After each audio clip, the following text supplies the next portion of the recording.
അസ്സലാമു അലൈക്കും വറഹ്മത്തുള്ളാഹി. പ്രിയമുള്ളവരെ, ശരീരവുമായി ബന്ധപ്പെട്ട സക്കാത്താണ് ഫിത്ർ സക്കാത്ത്.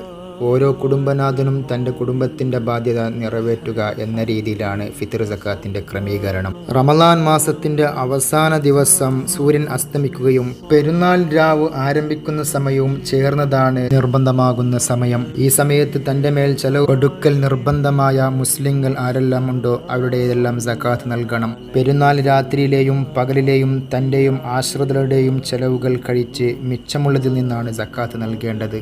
നാട്ടിലെ മുഖ്യാഹാരമായി കണക്കാക്കപ്പെടുന്ന ധാന്യമാണ് നൽകേണ്ടത്. നമ്മുടെ നാട്ടിൽ ഏത് അരിയുമാകാം. പുഴുകുത്തിയതും ന്യൂനതയുള്ളതും പറ്റില്ല. ധാന്യത്തിന് പകരം അതിൻ്റെ വിലയോ പൊടിച്ച പൊടിയോ വേവിച്ചതോ പറ്റില്ല.